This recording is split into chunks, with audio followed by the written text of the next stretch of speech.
fantastic race. We had, you know, the Cup cars are great because they are all the same car, so it's really up to the driver. And you know, Ron Lewis was on the pole, so we were all nervous, and you know, he brought out his best, and we're looking forward to a great race because we're all within hundredths of a second of each other.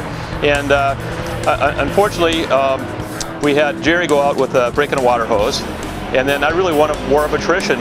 Jim and Jim Brakey and Ron Lewis connected after about 7 or 8 laps, and it was mine to win unless I ran out of gas. So it was a fun 7 or 8 laps at first, and these cars are just a blast because they're built for this kind of thing, and it's really up to the person in the driver's seat. Of course, the last few laps, especially if you have a lot of distance and you know you've got it more or less won, you're kind of nervous about how much gas you put in it. You start thinking about all the things that could go wrong, and you know, sure enough, we made it to the flag, which was great. And it's exciting for me because I'm the defending champion from last year, so this is 2. But last year I won. I was actually in second, but the guy got disqualified for blocking. And now this year I win the race because 2 guys crash and 1 guy breaks a water hose. But I have that coveted trophy from the Brainerd, you know, Courage Center race on my mantle years from now. I'm not going to tell the whole story that I just told you. It's I won that year, and I won the next year, and I'll get some respect. Well, the Lunacy is, the concept there is they take the fastest time from your weekend, and then they reverse the whole starting order. So that I-car that I was mentioning with a 944 with 125 horsepower, he will take off as they stage you in the pit. He'll take off with maybe 6 or 7 minutes before you even get on the track in a half-hour race. And then you have to try to chase him down. And it's next to impossible. He wins every year. What I like most about club racing is the good-hearted competition.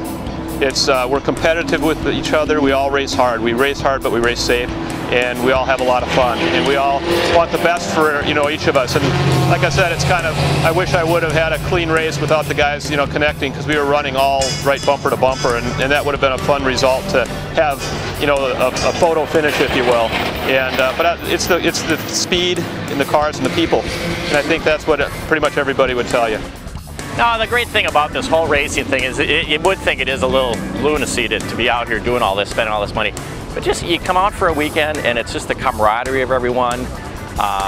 You completely unplug from the world.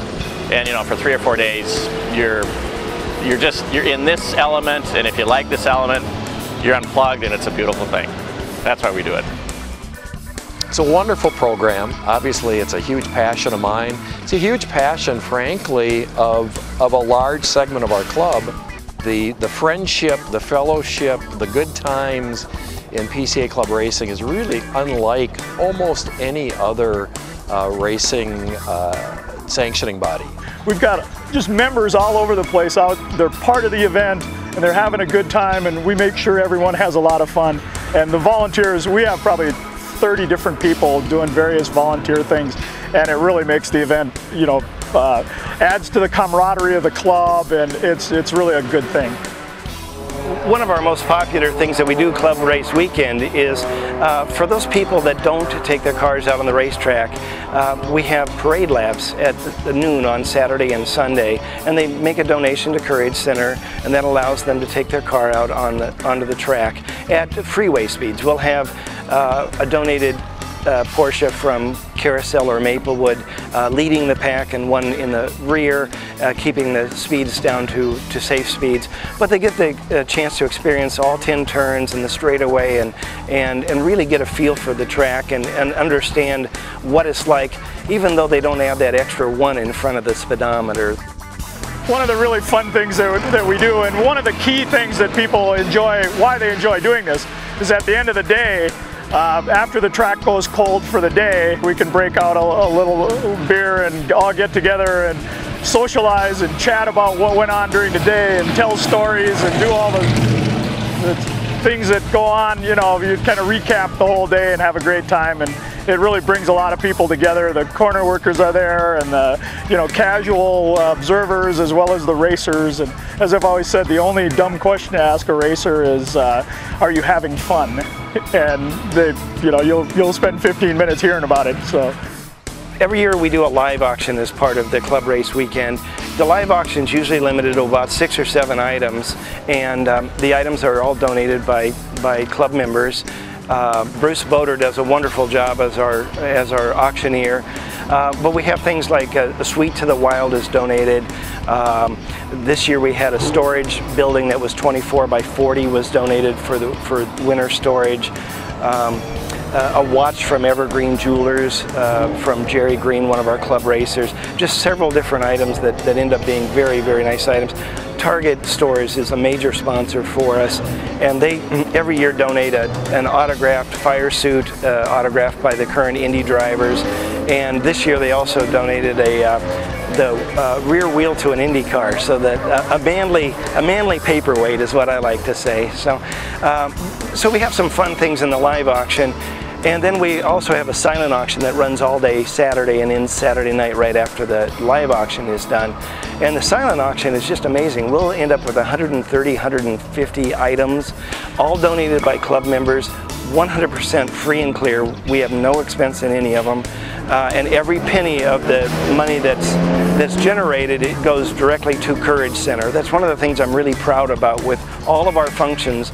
We have no cash outlay. Everything is donated, and then everything goes directly to Courage Center. I guess the last thing I'd like to do is just thank all the club members that donate so easily. A quick email, and they get right back to me and they say, absolutely, I want to donate. There's no pressure involved on my part at all. It makes my job really easy.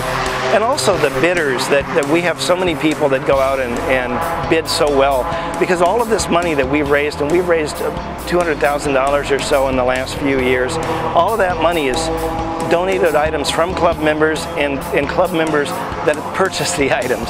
So that's really something when you think of a relatively limited club of 500 or 600 people being able to support those kind of dollars for us, and I really appreciate that. They make my job so easy. People that have helped us through the years, you know, Carousel and Maplewood have been big supporters from day one. Helped us out financially, and with coming up here and supporting the event, you know, with cars and merchandise and, you know, all that sort of stuff that they do so well. A few years ago, 4 or 5 years ago, we actually got hooked up with Carmichael Lynch, who helped us brand the race as the Lunacy. And they've created all sorts of wonderful things, posters that we give out at every race. But they came up with the idea of the Lunacy, and we've actually gotten a national reputation as being a really fun event, and that whole Lunacy logo and the whole Lunacy thing has gotten really well known around the country. And so for a small race, we're very well known and kind of a hot spot on the circuit to come to. So that's a really fun thing for all of us.